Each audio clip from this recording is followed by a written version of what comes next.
In this presentation, I'm just going to try and lay out the perspectives Federated Farmers bring to Waka Noa, other work programs we're in, and then sort of broader policy we have towards climate change and emissions pricing generally. If we go to the next slide, please. Thank you. So many will know, but for those that don't, what is Federated Farmers? It should probably say who are Federated Farmers. So it's a voluntary member organisation. We represent dairy, sheep and beef, arable, high country, goats and rural butchers. So I think we've got about 12,000 farmer members directly, but many of those farmers own multiple businesses, multiple farms. So I think it sort of ranges between a third and a half of farmers in New Zealand.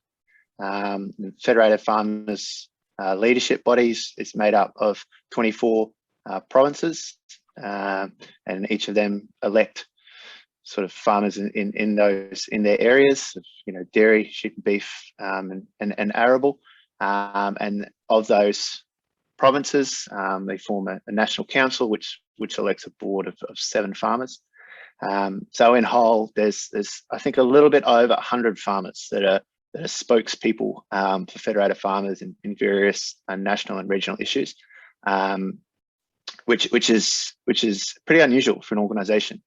So if for a poor old comms team, I think it's a bit like herding cats sometimes, especially at times of the year where it's busy with calving and shearing and quite seasonal work. These farmers are balancing, being farmers with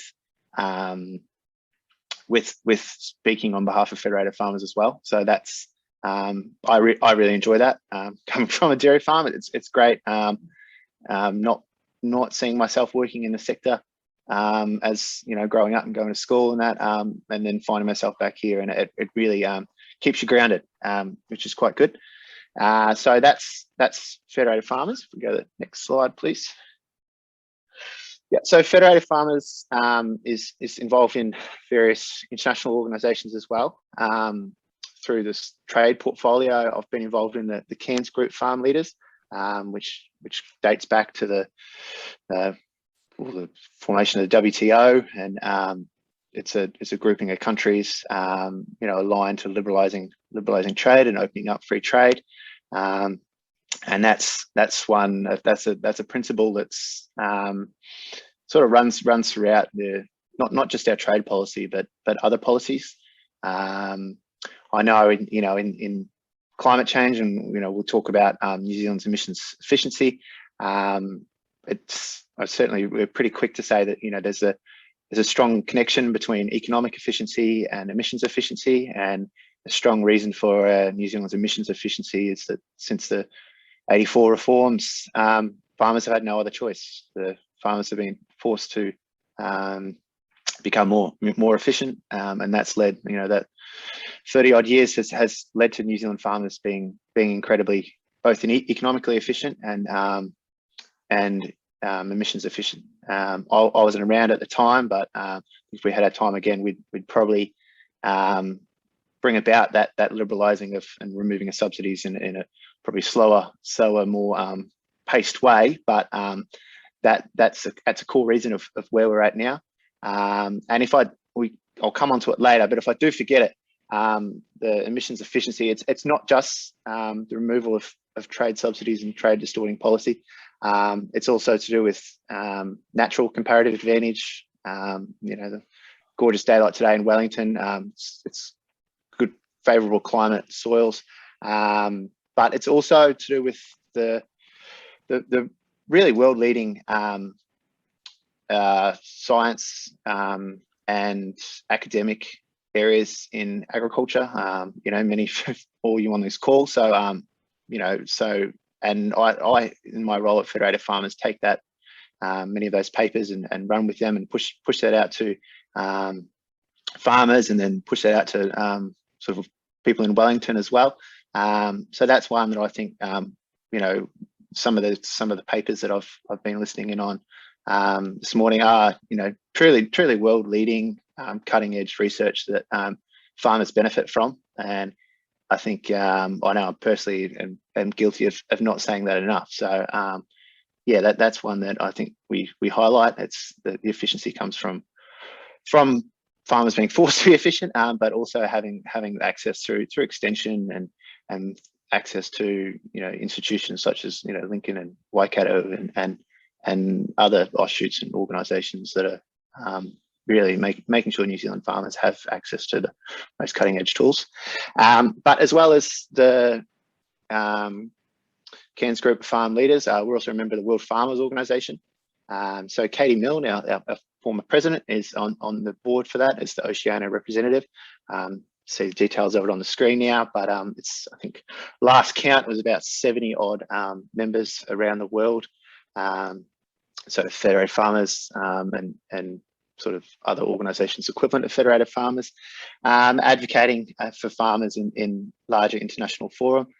So that's been really useful for Federated Farmers in events sort of run out of the United Nations and the Food and Agriculture Organization. The WFO is based out of Rome, so they've got really good access to the FAO. And this year, a major work stream for the World Farmers Organization has been the United Nations Food Systems Summit, and some of the work streams and action tracks and clusters going into that. So that's been really useful for us to provide feedback into that, to let farmers around the world know what we're up to in New Zealand, and then the World Farmers Organization is able to let non-farming organizations know about that as well. So that's been really good, apart from some of the calls for it that are involved that sometimes start at crazy hours, but that's the joys of being in little old New Zealand. Yeah, and providing feedback into policy documents into the World Farmers Organization has been really helpful.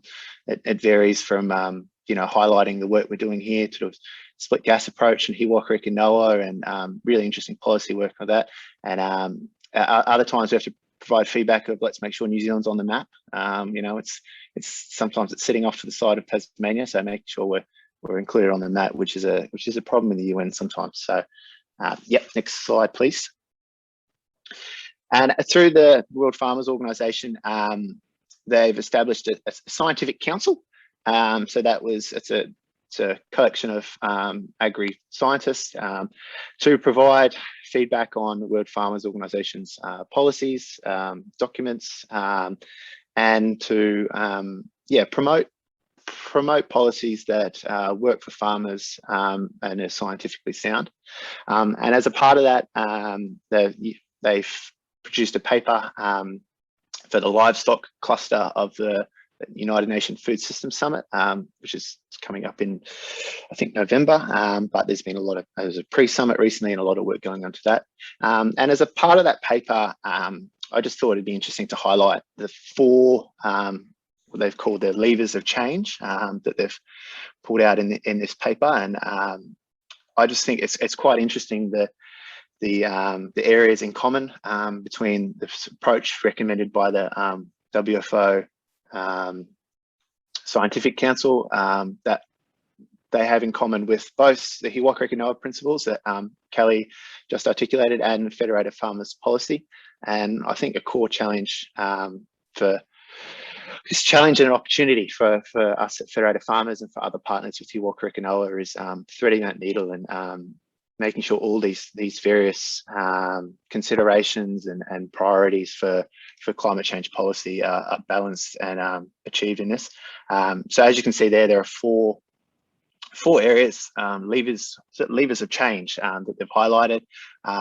So utilising full diversity, so that's diversity of species and breeds of livestock and different farming systems to take into account the natural characteristics of farming. It's ensuring that it's not a prescriptive approach. That this paper's on the website as well, and I can share that link if others are interested. Accelerating innovation, so that's very similar to what Kelly spoke about as well. So and that's that's an area we're really interested in, federated farmers, and I'm really keen to promote as well. So it's good to see that they're at the heart of it as well. There's another one, improving accounting systems. So that links towards the national inventories with the New Zealand's Tier 2 approach, and the challenges that Kelly's outlined as well, that in making sure farmers know their numbers, and then going beyond that and saying, well, what are the biodiversity impacts of farming? What are the positive and negative externalities being provided by this type of farming in this area? There's a lot of data that's not being captured now, that some farmers are capturing, and that old idiom of we can't manage what we can't measure, and there's especially at a global level, there's a lot of information that's not being captured. We could always do better, and once we have that information, better reflecting using better metrics with methane, incorporating some of the upcycling principles around livestock, and trying to paint a full picture about the impact of that livestock are having, both positive and negative on the environment. And the last one relates to farmers and the value chain, and really looking at what's the role farmers are having in the value chain that each farmer interacts with in their circumstances. So New Zealand, we're very focused on trade and international market access and sustainability attributes to our products. We hope will deliver a market premium, but that's very different to, we've got a lot of WFO farming members from Europe, Africa, and North America, and even within those regions, within New Zealand, we've got lots of different farming systems, and I think of that one's quite similar to the first principle that links into ensuring that the policies are bottom up and not top down. Next slide, please. And that links into the Federated Farmers climate change policy. So I've been at Federated Farmers three and a bit years now. And that's we've taken an approach certainly since I've been there, with climate change of taking a step back, looking at it from 30,000 feet and saying, well, where are the facts? Where do we stand? And then let's follow that through in a principled approach. So we supported the government in a warming neutral farming sector by 2050. So that involves net zero nitrous oxide emissions, and that involves reducing but not reducing to zero short-lived methane emissions. We support farmers funding the PGGRC and work into innovation, developing a methane vaccine or inhibitor since 2003, and putting in tens of millions of dollars into that. And one of those areas that New Zealand is genuinely world leading, and going forward with that. And then this is where the rubber really hits the road for farmers, is when we talk about pricing emissions. Gets tricky for us. They're our pricing principles that are most recently laid out in our general election platform for the last election. So, and that comes down to ensuring that split gas approach is taken with methane, which is one that I've just finished submitting on New Zealand's mandate to COP26, and we hope that New Zealand promotes that overseas. That I think, to my knowledge, we're the only country taking that approach domestically, and that's one where we could always do better, but that's pretty incredible. That the connection that New Zealand has to the science of climate change and how that relates to methane and agriculture, and we are leading the world in the appreciation of that. We want to make sure that pricing mechanisms, price on emissions, is used to farm better and not farm less. Yesterday, Nicholas Shebold outlined some of the issues around emissions leakage, and that's one we certainly talk about a lot. Is that if there's a price, we want it to be able to be used for New Zealand farmers to farm more efficiently, either within existing production systems or by using mitigation tools. So hopefully these mitigation tools that are being worked on are commercialised, are both ready to use, and then have the regulatory support to use. And then once they have that regulatory support, we hope that they have support from customers as well. So that's sort of the third link in the chain that interests me a lot, is that some of the tools and the technologies, GMO ryegrass and other tools, we may have a future where they're physically possible, but then we need to make sure that they're regulatorily farmers can use them. And then there's a third step of where farmers can technically use them. Do consumers want them?